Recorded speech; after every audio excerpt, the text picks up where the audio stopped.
Guitar heroes, Eric Andreas, your guitar sage here. My friends, do you know how to play a little bit of rhythm guitar and a little bit of lead guitar, but you find that you're having issues going straight from rhythm guitar to lead guitar, where there's like an issue, a hole, if you will?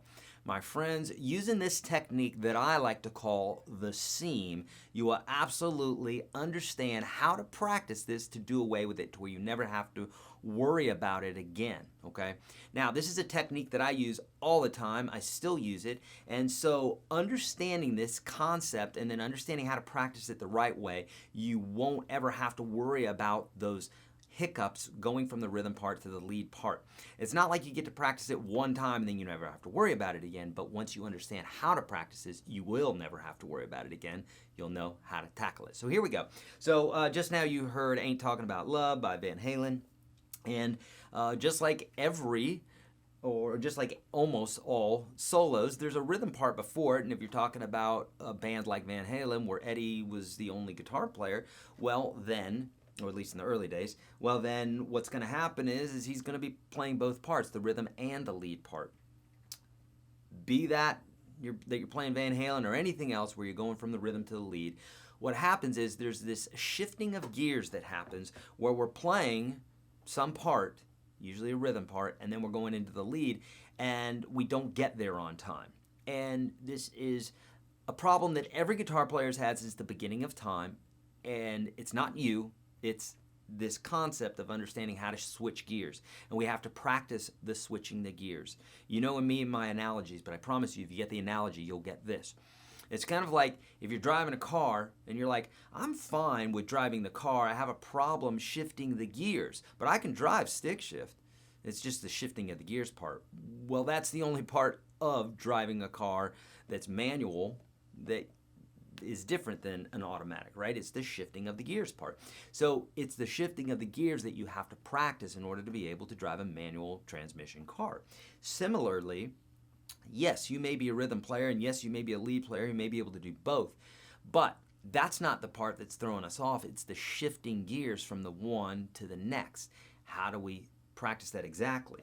So I use this for an example just because it's a killer song, but then also I can show you some bits and pieces that we're going to do here that are going to make a lot more sense when we're practicing this. I'm going to turn a little bit of these effects off and tune it back a little bit. Turn it back the volume a little bit for you. Okay, so this part goes from the rhythm to the lead part goes, and boom, we're into the lead part. So the last part of the rhythm is this. That's the first part of the lead. Okay, so now what I like to call the seam is the part that I play that last chord and I go to play the first note of the solo. That's called the seam. It must be identified. What do you mean, Eric? You got to identify it. You got to see where it is that you're messing up, because what happens mentally is that we play a song and then we say, I've got it all down except for that one part. Well, guess what? That's one part. That's as if you were working on a new guitar and it needed to be sanded a little bit in this one section, and that would complete the whole guitar. Get out the sandpaper, my friend, and just work out that one little buff, and then lacquer the guitar, and you're done, all right? That kind of idea. So hyper-focusing on what it is that we're having the issue with, okay? Here's how to fix it. So you identify. You say, okay, well, I'm playing this chord, and then I'm going to this. Cool. So I think about, there's this much of the song, and then you have the seam, and then there's the seam, and then there's the rest of the song. So you're having this problem with this one little section. Does it make sense to practice the whole thing all the time, or just that one little section? Well, if everything else from here on out works in the continuum of your song, then you really just need to practice that little section in order to iron it out and make it sound all great. This is the difference a lot of times between professionals and players that are just really good or mediocre, is that they don't pay close attention to those little bits and pieces that they just go, I'm good at these things and I'm not good at that, so I don't practice that. Don't do that. Practice those things that you're not good at to even it out, because those are the places where you're the chink in your armor, if you will, where players will go, ooh, okay, I thought he was really good, but he's really not, okay? Or she's not. So that's what we want to do, is we want to identify what the seam is, and then we're going to work on that. So in this case here, we got that G chord and we got that first note. So what I like to do is just practice the exact seam only, and I do it in a loop.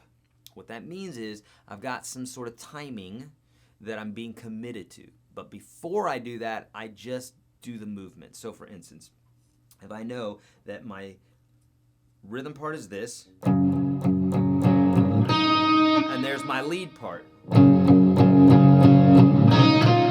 know?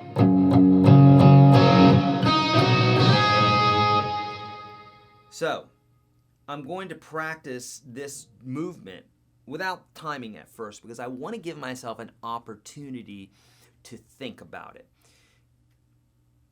If you think about any issue, problem that you're not quite conceptualizing, it doesn't make any sense to add pressure. Hurry up, hurry up, hurry up. Do it, right? That doesn't make any sense. Does that help you or hinder you? Have you ever seen a child, they're trying to do something, maybe trying to balance something, and you try to rush them along? That's not what we're looking for. We're looking for the very opposite. We want nice space where we can concentrate on a particular something, get it, and then go, oh, hey, I just got that. If I can get it once, I can get it 1,000,000 times. I just need to be able to do it a little bit faster, okay? So you got to be able to get it first, so you believe in yourself that you can do it. So take all the time you need the first time through. So you're like,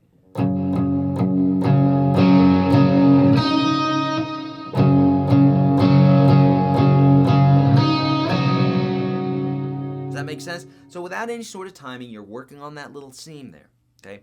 Then, assuming that you're like, okay, I've got the idea down, I know how to do this, now what we want to do is we want to work on some sort of timing that's looped. Well, I'll explain all that in a minute, where it's looped, and you're committing to the beat. And so what I mean by committing to the beat is you can have it any speed you want, doesn't matter, but as long as you're committing to the beat. So if it's if the rhythm is 1, and we know that needs to come down there, that next note needs to be on the downbeat, you can't go like this. You can't go.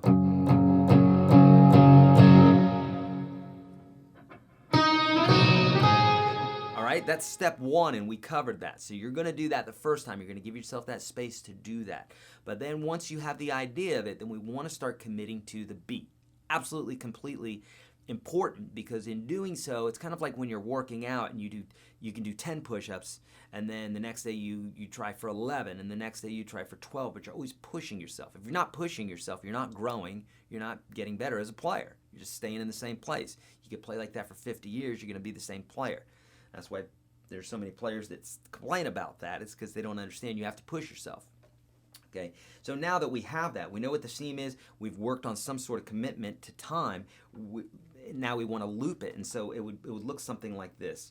2, 3,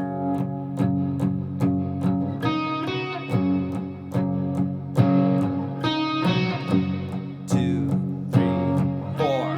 1, 2, 3, 4. Now take it any speed you want.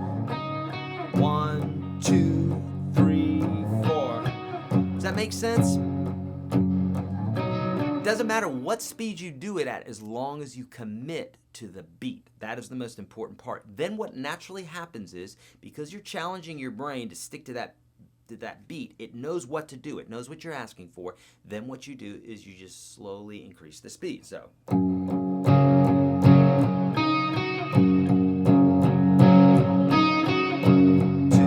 3, 4.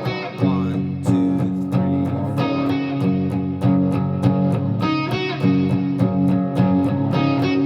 And then you may even want to extend the first part a little bit more, and then the last part a little bit more, or wait till you get it in speed and then do such. So what I mean by that is you might go.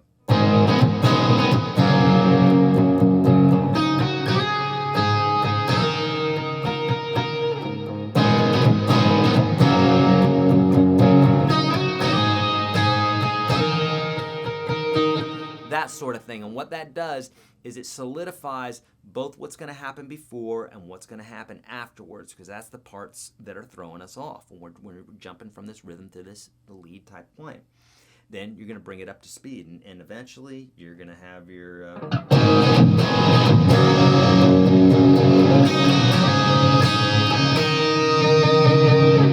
Makes sense? All right, my friends, that's what I call the seam technique. You can use this for anything when it comes to guitar. It doesn't have to be from rhythm to lead or lead to rhythm. You can do it with any part. I do it with songs constantly when I'm going from the chorus to the verse, or the verse to the chorus, or the chorus to the bridge. Doesn't matter. We're shifting gears. We have to understand that we have to identify the seam. Then we have to say, okay, what's actually happening there? So take some inventory of the little pieces that are happening, and then we work that out in our brain. We do the routine. Then we commit to some sort of beat with a loop. Okay, it doesn't have to be a loop or pedal, but it has to be some sort of beat. 1, 2, 3, 4, and then again 1, 2, 3, 4, and a seamless loop, because again we're trying to get rid of the seam. So a seamless loop. Then once you get that, then you slowly speed it up to the speed of the song, and then you can take a little bit before the seam and a little bit after if you want to really solidify it. Bring it up to tempo, and then try it with the song. I promise you it's going to be revolutionary for you, and you're going to understand these bits and pieces when you run into this in your own playing. My friends, I'm Eric Andres, your Guitar Sage. Please let me know how I can help you. Leave your comments below. Like this video, subscribe if I helped you out. Share it with a friend if you'd like. I'm on Facebook and Twitter and Instagram and all those places where the kids hang out. And we do all sorts of fun stuff there. Giveaways, thousands of dollars worth of goodies every single month. Live broadcasts, YourGuitarSage.com/live. Free ebook at YourGuitarSage.com. Free courses there, whole 9 yards. I have a lot of stuff for you for free. So please let me know how I can help. I want to help you. It's what God has asked me to do. No, I don't know about that. But nonetheless, it is my mission to help as many people as possible in as many ways as possible. And this is one way I found out I can kind of do pretty good. So, as always, friends, be kind to all beings. Do the right thing. Always. Practice your guitar, and I'll see you in the next video.